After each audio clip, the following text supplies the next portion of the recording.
인터넷 팟캐스트 진행자 망치부인으로 유명한 이경선 씨. 지난 7월 자신의 어린 딸에게 차마 입에 담을 수 없는 욕설을 올린 국정원 직원의 처벌을 요구하며 머리카락을 싹둑 잘랐던 일 기억하실 텐데요. 반년 만인 오늘 국정원 부정선거 사건이 해결될 기미가 보이지 않자 결국 삭발을 하고 말았습니다. 민주당 지도부 총사퇴를 요구한 망치부인. 민주당이 지금처럼 박 정권에 면죄부를 준다면 3월 1일부터는 무기한 단식에 들어간다는 입장도 밝혔습니다. 대한민국에 수많은 언론이 있다지만 지난 7월처럼 오늘도 제도 언론은 찾아볼 수 없었습니다. 제발 내 딸을 누군가는 좀 보호해 주십시오. 우리 딸은 작년 여름에도 납치하겠다, 성폭행하겠다, 그리고 토막살해하겠다라는 협박을 받았습니다. 그런데 경찰은 그 범인들이 포항 지역에 사는 주부들의 주민번호를 도용해서 수도권 PC방에서 흩어져 글을 썼기 때문에 무혐의 처리한다 라고 했습니다. 그 사람들 누굽니까? 누가 주민번호를 도용을 해서 남의 집 어린 딸을 납치, 성폭행, 토막살해하겠다고 그러는데 어떻게 범인을 못 잡는다는 얘기가 나옵니까? 그 사람들도 국정원 직원입니까? 그래서 못 잡는 겁니까?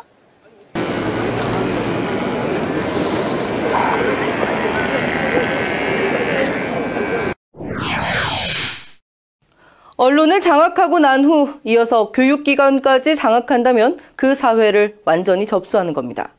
일제 때도 그랬죠? 삼성왕국이 지금 그러고 있습니다. 광고로 언론을 장악한 삼성이 대학을 서열화해서 등수를 매겼다가 된소리를 맡고 있는데요. 삼성이 재정 지원을 하는 성균관 대학을 1위로 하는 대학 총장 추천제를 도입하려고 했다가 지역차별 그리고 여성차별이라는 비난에 직면하고 있습니다. 하지만 이번 소동이 지나면 대학들은 더 많은 추천서를 삼성으로부터 받기 위해 이건희 일가를 상대로 더욱 치열한 로비전과 충성 경쟁을 벌이게 될 것이라는 분석입니다. 현 시대, 우리는 과연 무엇을 하고 있는지 묻는 안녕들 하십니까 열풍. 중고등학생들도 동참했습니다. 지난 주말 청소년들이 모여 자신들이 안녕하지 못한 이유와 그 대책을 모색하는 토론회를 열었다고 해서 저희 고발뉴스가 함께했습니다. 이제 논술을 해야 되니까 신문을 보라고 하면서 막상 정치에 관심을 가지면 나이가 어려서 안 된다는 게 참 아이러니한 것 같아요. 청소년이나 청년들이 약간 정치에 대해서 관심을 많이 갖게 되잖아요. 그거에 대해서는 좋은 현상이라고 생각하고. 이건 우리 거고 이건 우리 목소리고 우리가 지켜야 돼 라는 말을 하고 생각을 하지만 그런 것들을 이제 실천적으로 보여주는 데 있어서 한계가 많았다는 점, 네, 저는 되게 아쉽게도 그래서 했어요. 부정선거 규탄을 위한 촛불, 이제 꺼진 줄 아시는 분들이 많은데요. 아직 꺼지지 않았습니다. 여러분의 무관심, 그 빈자리를 채우기 위해 옷깃을 여미고 모이신 분들 여전히 계셨습니다. 지난 주말 현장 날이 꽤 추웠는데요. 저희 고발뉴스 취재 천막이 날아갈 정도의 강풍이 불기도 했습니다. 비록 적은 숫자지만 당당하게 모인 시민들, 박근혜 퇴진, 그리고 특검 도입을 외쳤습니다. 이 촛불이 작년 6월부터 계속됐다고 하던데 오늘이 30차고 네, 국민들이 원하는 특검도 안 되고 제대로 된 진상규명조차 제대로 안 된 걸 보고서 많이 안타까웠고요. 그래서 올해는 꼭 특검으로 시작해서 제대로 된 책임자 처벌까지 잘 하고 싶습니다. 현 정부가 시행하는 정책 같은 거 보면 농민이나 노동자분들이 제대로 살기 힘든 세상을 우리도 만든다고 생각하고 있어요. 그래서 설이 된 만큼 제대로 민생에 신경을 쓰고 지금 불거지고 있는 문제들도 제대로 해결할 수 있도록 정부도 노력을 많이 했으면 좋겠습니다.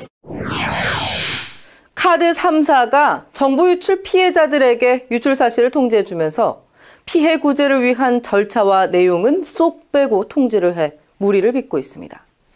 민주당 강기정 의원은 피해자들에게 꼭 필요한 구제 절차를 뺀 배후에 정부 당국의 지시가 있었던 것은 아니냐며 의혹을 제기했습니다.